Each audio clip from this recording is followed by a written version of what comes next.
উমদাদুল কারি লিশরহি সহিহিল বুখারী, বুখারী শরীফের ব্যাখ্যা গ্রন্থের মধ্যে আল্লামা বদরুদ্দিন আইনি রাহিমাহুল্লাহ বর্ণনা করেছেন, অন্তত 10 জন নবী এবং রাসূলকে আল্লাহ রাব্বুল আলামিন অলৌকিক মুজিজা দিয়েছিলেন। অলৌকিক মুজিজা দিয়ে তাদেরকে সম্মানিত করেছিলেন। এই জন্য এই দিবসের এত দাম বেড়ে গিয়েছে। সুবহানাল্লাহ। এক নম্বরে যার কথা তিনি বলেছেন, وجاوزنا ببني إسرائيل البحر فأتبعهم فرعون وجنوده بغيا وعدوا। আজ আরবি নববর্ষের প্রথম জুমা, অর্থাৎ 1448 হিজরির প্রথম জুমা, মুহররম মাসের প্রথম জুমা। মুহররম মাস আরবি নববর্ষের প্রথম মাস, জানেন সকলে? হিজরি নববর্ষের প্রথম মাসের নাম কি? সবাই বলেন। মুহররম মাস। হয়তো আমরা ইংরেজিটা খুব ভালো করেই মনে রাখি, ঠিক না? বাংলাটাও খুব ভালো করেই মনে রাখি যে বছর কবে শেষ হয় আর কবে শুরু হয়। আরবি বছর কবে শেষ হয় কবে শুরু হয় এইটা বোধহয় তেমন একটা খেয়াল রাখা হয় না, কিন্তু আমাদের উচিত হলো আরবিটা খেয়াল রাখা। কারণ একজন মুমিন মুসলমানের সম্পূর্ণ ইবাদত আরবি নববর্ষের সাথে সম্পৃক্ত, আরবি চাঁদের সাথে সম্পৃক্ত। যদি আপনি ইংরেজি তারিখের হিসাব নাও রাখেন কোনো সমস্যা হবে না, কোনো গুনাহ হবে না। যদি আপনি বাংলা তারিখ মনে নাও রাখেন আপনার কোনো গুনাহ হবে না। কিন্তু যদি আরবি তারিখ কেউ মনে না রাখে তাহলে সবাই গুনাহগার হবে। ভাবতে পারেন, যদি একটা দেশের মানুষ কেউ যদি আরবির তারিখটা মনে না রাখে সকলে গুনাহগার হবে, সবাই। এটা ফরজে কিফায়া বলা হয়েছে। সকলের মধ্য থেকে কারো না কারো এই আরবি তারিখটা জানা থাকতে হবে, কেননা আমাদের সব ইবাদতগুলো এই আরবি তারিখের সাথে সম্পৃক্ত। আপনি নামাজ কন, রোজা কন, হজ কন, জাকাত কন, সব কিছু আরবি তারিখের সাথে, ঠিক না? হ্যাঁ, নাকি ইংরেজি তারিখের সাথে? ঈদ হয় আরবি তারিখের সাথে না? অন্তত আমরা রমজান মাসটা আরবি তারিখটা ভালোভাবে মনে রাখি, কবে ঈদ হবে, কখন চাঁদ উঠবে। কিন্তু এগুলো বাংলা ইংরেজি তারিখের সাথে সম্পৃক্ত না। এই জন্য ওলামায়ে কেরাম, ফোকাহায়ে কেরামরা বলেছেন যে এই তারিখ, আরবি মাসের তারিখগুলো সকলেরই জানা উচিত। যদি সকলে নাও পারে কিছু মানুষের জানা দরকার। যেমন এক গ্রামে একটা লোক মারা গিয়েছে, এলাকার সবাই যদি নাও যায়, কিছু মানুষ গেলে সকলের পক্ষ থেকে হক আদায় হয়ে যায়, ঠিক না? কিন্তু যদি কেউ না যায় তাহলে গুনাহগার কি একজন হবে না সবাই হবে? সবাই। এটার বেলায়ও সেরকম, যদি তারিখটা আমরা সকলের কেউই মনে না রাখি তাহলে আমরা সবাই গুনাহগার হয়ে যাব। এজন্য আসুন আমরা এই তারিখগুলো মনে রাখি, গণনা করার চেষ্টা করি। আল্লাহ তাআলা আমাদেরকে দীর্ঘ একটি বছর হায়াতে তৈয়বা দান করে আজ হিজরি নববর্ষের প্রথম জুমায় আসার সুযোগ করে দিয়েছেন। এজন্য আমরা আল্লাহ তাআলার দরবারে শুকরিয়া আদায় করে বলছি আলহামদুলিল্লাহ। এই মাস আল্লাহ তাআলার দরবারে অত্যন্ত দামি মাস, এই মুহররম মাস। এই কথাটা আমার নয়, আল্লাহ রাব্বুল আলামিন কুরআনুল কারীমের মধ্যে বলছেন, ইন্না ইদ্দাতাশ শুহুরি ইনদাল্লাহি 12 শাহরান ফি কিতাবিল্লাহি ইয়াওমা খালাকাস সামাওয়াতি ওয়াল আরদা মিনহা আরবাআতুন হুরুম। সুবহানাল্লাহ পড়েন। আল্লাহ রাব্বুল আলামিন বলেন, আমার পৃথিবীর সূচনা লগ্ন থেকে আমার হিসাবের মাস হলো 12টা, আমার গণনার মাস হলো 12টা। আর এই 12টা মাসের মধ্যে আমার কাছে সব থেকে দামি, সব থেকে শ্রেষ্ঠ মাস হলো 4টা। কয়টা? 4টা। কয়টা? এই 12 মাসের মধ্যে 4টা মাস হলো আমার কাছে দামি মাস, 4টা মাস হলো আমার কাছে সম্মানিত মাস। এই 4টা মাসের মধ্যে 1 নাম্বার হলো জিলকদ, 2 নাম্বার জিলহজ, 3 নাম্বার হলো মুহররম এবং 4 নাম্বার হলো রজব। এই 4টা মাস আল্লাহর কাছে অনেক দামি মাস। সুবহানাল্লাহ। আবার এই 4টা মাসের মধ্যে সব থেকে দামি হলো মুহররম মাস। কি মাস? মুহররম মাস। এই মাসের মধ্যে এমন একটা দিন রয়েছে যেই দিবসকে সব থেকে দামি দিবস বলা হয়েছে। যদি কারো জানা থাকে বলুন তো সেই দিনটির নাম কি? আশুরা। নাম কি? আশুরার দিন। এই দিনের ব্যাপারে অনেকগুলো হাদিস রয়েছে। আশুরা মানে হলো 10ম দিন। কি দিন? 10ম দিন। আশারা মানে 10, সেখান থেকে আশুরা মানে হলো 10ম। ইয়াউমে আশুরা মানে হচ্ছে 10ম দিন। এই দিনটা অনেক দামি। সুবহানাল্লাহ। এই মুহররম মাস দামি হওয়ার পিছনে কারণ হলো এই মাসের মধ্যে একটা দিন হলো সব থেকে দামি দিন, সব থেকে সম্মানিত দিন। আর এই আশুরার দিনকে এই জন্যই দামি বলা হয়েছে। এই আশুরার দিবসে আল্লাহ রাব্বুল আলামিন অনেকগুলো অলৌকিক ঘটনা ঘটিয়েছিলেন। সুবহানাল্লাহ। অনেকগুলো ঘটনা তিনি ঘটিয়েছিলেন। উমদাদুল কারি লিশারহি সহিহিল বুখারী, বুখারী শরীফের ব্যাখ্যা গ্রন্থের মধ্যে আল্লামা বদরুদ্দিন আইনি রাহিমাহুল্লাহ বর্ণনা করেছেন অন্তত 10 জন নবী এবং রাসূলকে আল্লাহ রাব্বুল আলামিন অলৌকিক মুজিজা দিয়েছিলেন। অলৌকিক মুজিজা দিয়ে তাদেরকে সম্মানিত করেছিলেন। এই জন্য এই দিবসের এত দাম বেড়ে গিয়েছে। সুবহানাল্লাহ। 1 নম্বরে যার কথা তিনি বলেছেন, وجاوزنا ببني إسرائيل البحر فأتبعهم فرعون وجنوده بغيا وعدوا। 1 নম্বরে যার কথা বলেছেন তিনি হলেন হযরতে মুসা আলাইহিস সালাম।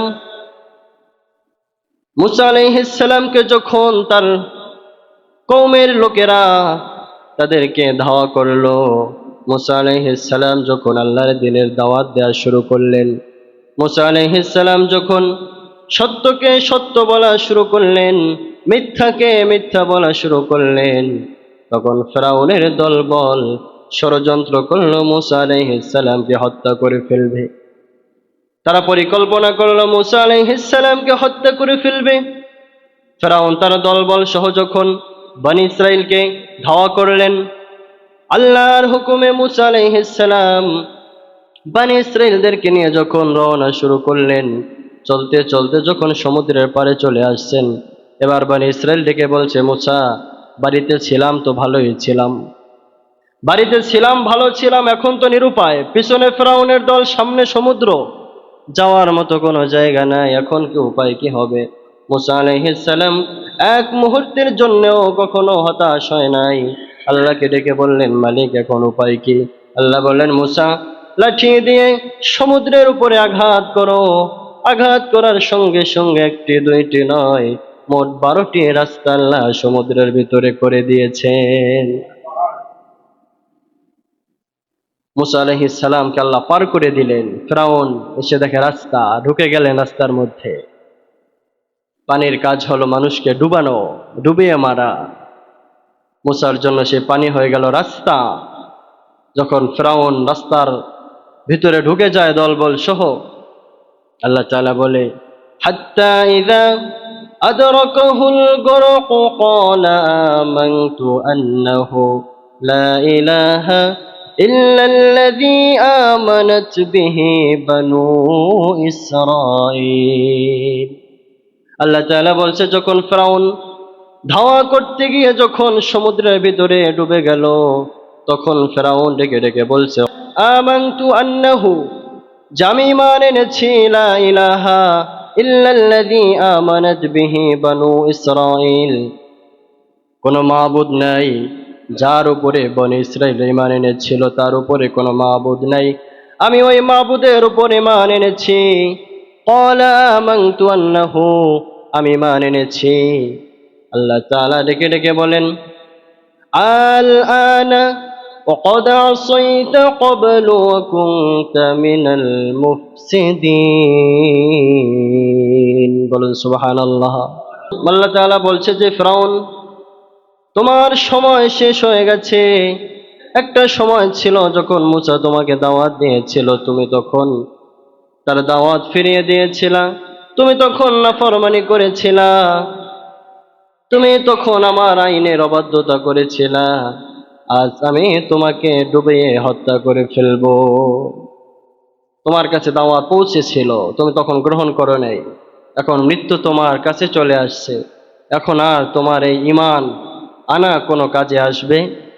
কথা বলেন, আমাদের মৃত্যু যখন একেবারে কাছে আসবে, আজরাইল পৌঁছে যাবে, তখন কি ঈমান আনলে কাজ হবে? আর কাজ হবে না। فَالْيَوْمَ نُنَجِّيكَ بِبَدَنِكَ لِتَكُونَ لِمَنْ خَلْفَكَ آيَةً। আল্লাহ তাআলা বলে যে আমি ফিরআউনের দেহটাকে ওই দিন বাঁচিয়ে দিয়েছিলাম, আমি ফিরআউনের দেহটা বাঁচিয়ে দিয়েছি। فَالْيَوْمَ نُنَجِّيكَ بِبَدَنِكَ لِتَكُونَ لِمَنْ خَلْفَكَ آيَةً, যাতে করে তার পরবর্তীতে যারা আসবে তারা যেন এই নিদর্শন দেখতে পারে। ফিরআউনের দেহ এখনো আছে না নাই?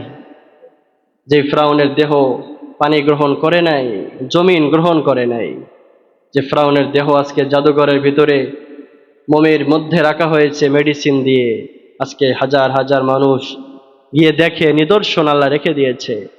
একদল মানুষ আছে আল্লাহর এই ক্ষমতাকে অস্বীকার করে, আল্লাহর এই ক্ষমতাকে বিশ্বাস করে না, কিন্তু আল্লাহ তো এটা চাক্ষুষ মানুষদেরকে দেখিয়েছে, এটা তো প্রমাণ আছে, ঠিক না?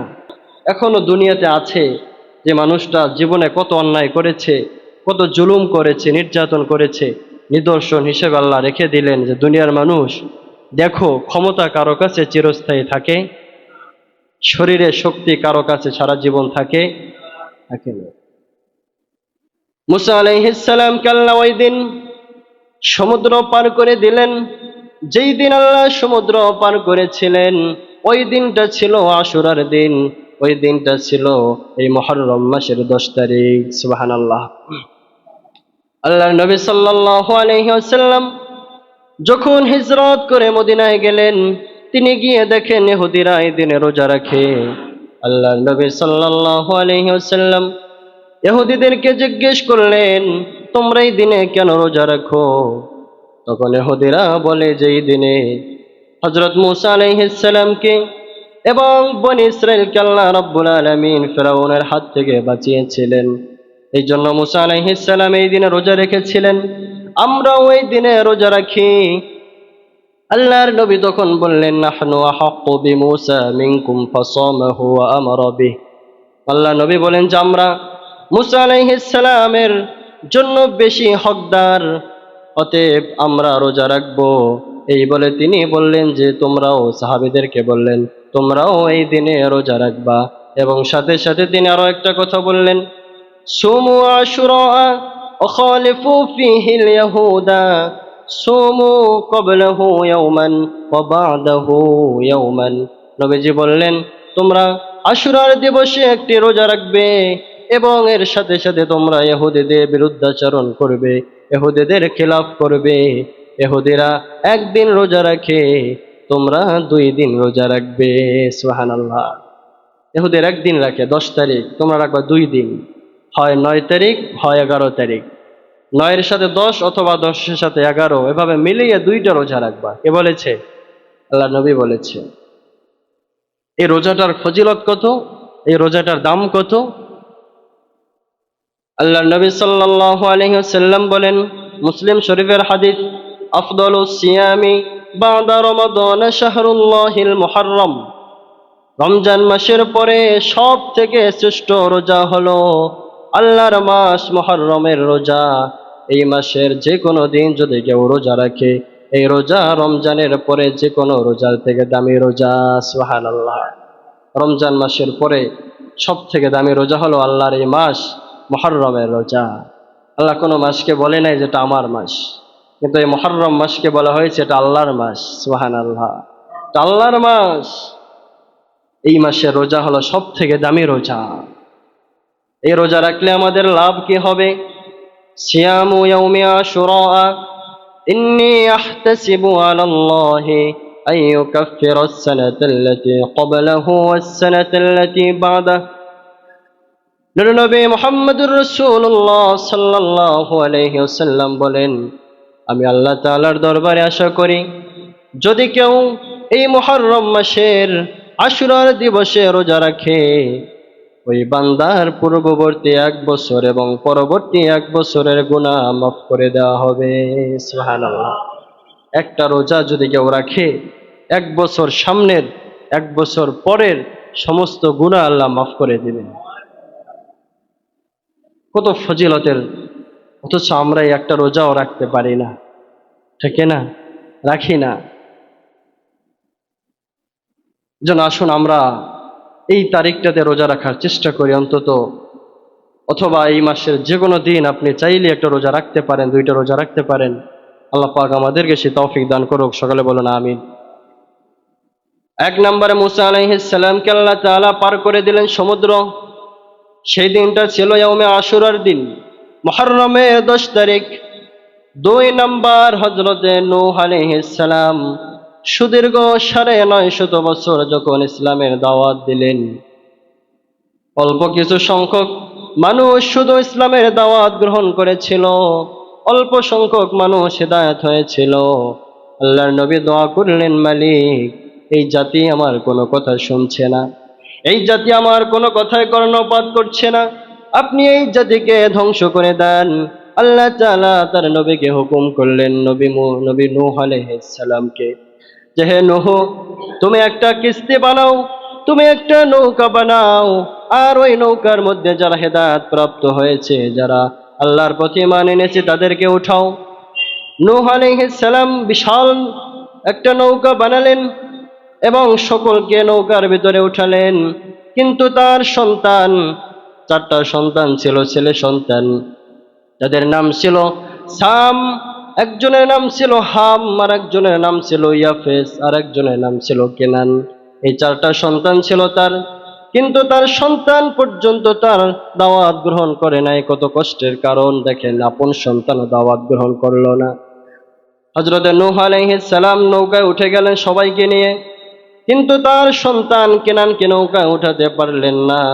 আল্লাহকে ডেকে ডেকে বললেন, মালিক, কেনান তো আমার সন্তান, তাকে কি করব? আল্লাহ তাআলা বলেন, ইন্নাহু আমালুন গায়রু সালিহ, সে আপনার সন্তান হতে পারে, কিন্তু সে নেককার নয়, সে সালিহিন নয়, সে সত্যবাদী নয়, সে হলো নাফরমান, সে হলো গুনাহগার, অতএব আপনি তাকে নৌকায় উঠাতে পারবেন না।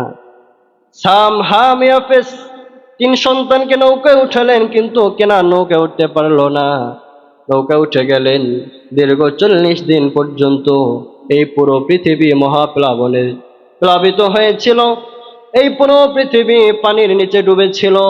40 দিন যখন আল্লাহর নবী নূহ আলাইহিস সালাম নৌকার মধ্যে ছিলেন, 40 দিন পর যখন নৌকাটা যদি পাহাড়ের সাথে গিয়ে থেমে গিয়েছিল, 40 দিন পর যখন মহাপ্লাবন শেষ হয়েছিল, যেই দিন মহাপ্লাবন শেষ হয়েছিল, এই গজব থেকে যেই দিন আল্লাহ তাআলা মুক্তি দিয়েছিলেন, ওই দিনটা ছিল ইয়াউমে আশুরার দিন। সুবহানাল্লাহ। ওই দিনটা ছিল এই মুহররমের 10 তারিখ, ইয়াউমে আশুরা, আশুরার দিন। এই দিনে নূহ আলাইহিস সালামকে এই মহাপ্লাবন থেকে মুক্তি দিয়েছিলেন। সুবহানাল্লাহ। 3 নম্বর হযরত ইউনূস আলাইহিস সালামকে আল্লাহ তাআলা মুক্তি দিয়েছিলেন। তিনি যখন তার কওমের মানুষদেরকে দাওয়াত দিয়ে দিয়ে বিরক্ত হয়ে গেলেন, কোনো মানুষ যখন দাওয়াত গ্রহণ করলো না, রাগ হয়ে তিনি দেশ থেকে অন্য দেশের পথে রওনা করলেন, যে আমি আর এই দেশেই থাকবো না, এই দেশের মানুষ আমার কথা শুনছে না। তিনি এই বলে যখন জাহাজে উঠে গেলেন, আল্লাহ অর্ডার করে নেই যাওয়ার জন্য, তিনি শুধু রাগ হয়ে চলে গিয়েছিলেন। আল্লাহর এতটুকু আইন তিনি অবাধ্য হয়েছিলেন, অমান্য করেছিলেন। আল্লাহ তাআলা তাকে যখন জাহাজে উঠলেন, জাহাজ চলা বন্ধ হয়ে গেল। হযরতে ইউনূস আলাইহিস সালাম নিরুপায় হয়ে মাঝ সমুদ্রের মধ্যে ওই দিন জাহাজ দিয়ে লাফ দিয়ে সমুদ্রে পড়ে গিয়েছিলেন, ঝাঁপ দিয়ে সমুদ্রে পড়ে গিয়েছিলেন। ওই দিন মাছ এসে সমুদ্রের মধ্য থেকে বিশাল মাছ ইউনূস আলাইহিস সালামকে গিলে ফেললেন। আল্লাহ তাআলা মাছকে অর্ডার করলেন যে আমার ইউনূসের একটি পশমও যেন নষ্ট না হয়। সুবহানাল্লাহ। আমার ইউনূসের যেন কোনো ক্ষতি না হয়।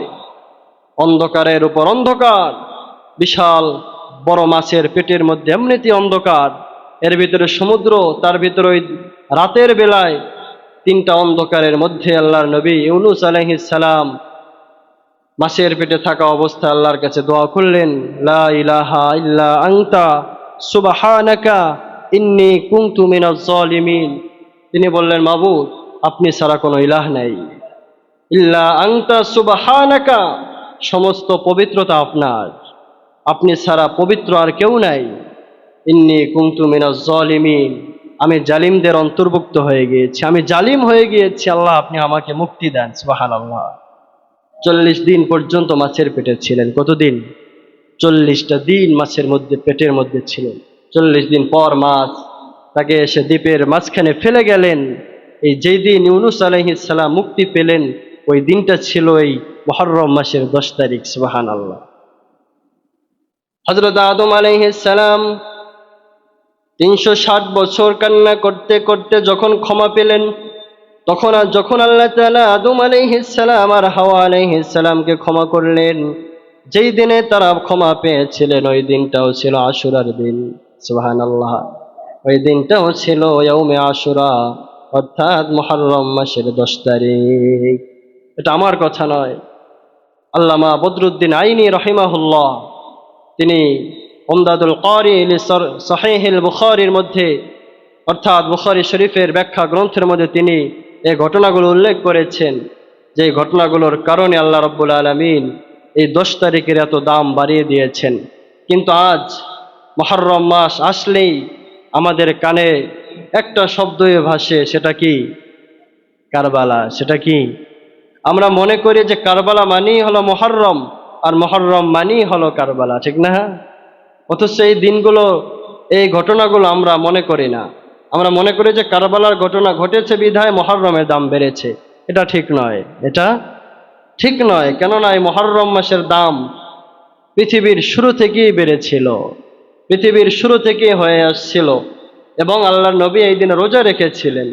কিন্তু কারবালার ঘটনা ঘটেছে আল্লাহর নবীর ইন্তেকালের প্রায় অর্ধ শতাব্দী পরে, অর্থাৎ 50 বছর পরে কারবালার ঘটনা ঘটেছিল।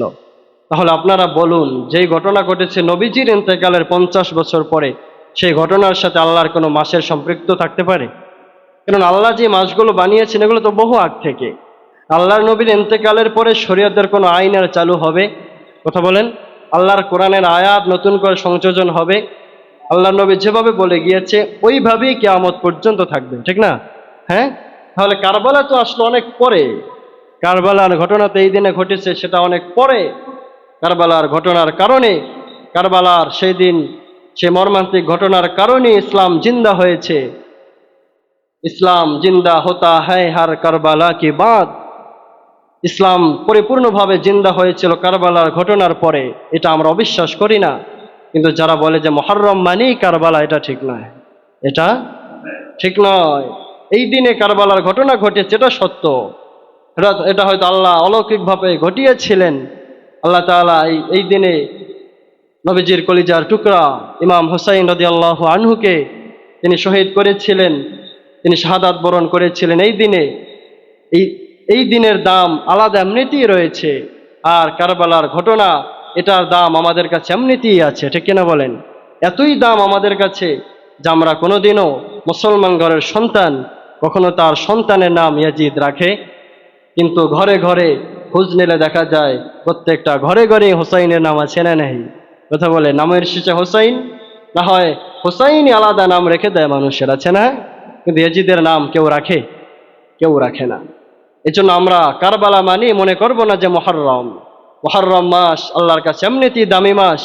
আর এই দিনের দশম তারিখটা আল্লাহর কাছে এমনিতেই দামি তারিখ, দামি দিন। সেই কথা আল্লাহ তাআলা কোরআনুল কারীমের মধ্যে জানিয়ে দিয়েছেন যে এই মাসটা হলো আমার কাছে সব থেকে দামি মাস। ইন্না ইদ্দাতাশ শুহুরি ইনদাল্লাহি 12 শাহরান ফি কিতাবিল্লাহ ইয়াওমা খালাকাস সামাওয়াতি ওয়াল আরদা মিনহা আরবাআতুন হুরুম। আল্লাহর গণনার মাস 12টা। কয়টা? এই 12 মাসের মধ্যে 4টা মাস হলো সব থেকে দামি মাস। সেই 4টা মাসের নাম বলেছিলাম কি কি? জিলকদ, জিলহজ, মুহররম, রজব। এই 4টা মাস হলো সব থেকে দামি মাস। আর এই মুহররম মাস হলো তার মধ্যে দামি মাস। আর এই মুহররম মাসের মধ্যে এমন একটা দিন রয়েছে, দশম দিন, যেটাকে বলা হয় ইয়াউমে আশুরা। কি বলা হয়? ইয়াউমে আশুরা। আর এই দিনে রোজা হলো রমজান মাসের রোজার পরে সব থেকে দামি রোজা। সুবহানাল্লাহ। তাহলে আমরা এই দিনে রোজা রাখবো ইনশাআল্লাহ? কথা বলেন সবাই। কয়টা রাখবো? 2টা। কয়টা রাখবো? 2টা। হয়তো আগামী শুক্রবারে। কবে? যদি কেউ শুক্রবারে রাখেন তো বৃহস্পতিবার মিলিয়ে শুক্রবার রাখতে পারেন, অথবা শুক্রবার অথবা শনিবার, 2টা মিলিয়ে রাখতে পারেন। এই দিনে আল্লাহ তাআলা যে ঘটনাগুলো ঘটিয়েছিলেন তার মধ্যে হযরত ইউসুফ আলাইহিস সালামকে যেই দিন তার ভাইয়েরা কূপের মধ্যে ফেলে দিয়েছিল, ছোট মানুষ যেই দিন কূপের মধ্যে ডুবে গিয়েছিল, আল্লাহ তাআলা যখন হযরত ইউসুফ আলাইহিস সালামকে জিবরাইল আলাইহিস সালামের মাধ্যমে কূপ থেকে মুক্তি দিলেন, ওই দিনটাও ছিল আশুরার দিন। সুবহানাল্লাহ। শুধু তাই নয়, তার বাবা যখন তার ছেলের জন্য কাঁদতে কাঁদতে চোখ অন্ধ করে ফেলেছিল, যখন হযরত ইউসুফ আলাইহিস সালাম মিশরের ক্ষমতা পেলেন, তারপরে যখন বাবার কাছে ফিরে আসলেন, বাবা তার সন্তানকে দেখার আগে আল্লাহ তাআলা তার চোখকে ভালো করে দিলেন। সুবহানাল্লাহ। যেই দিন হযরত ইয়াকুব আলাইহিস সালামের চোখ ভালো হয়েছিল, ওই দিনটাও ছিল আশুরার দিন। হযরত ইব্রাহিম আলাইহিস সালামের জন্ম হয়েছিল মুহররমের 10 তারিখ, আশুরার দিন। সুবহানাল্লাহ।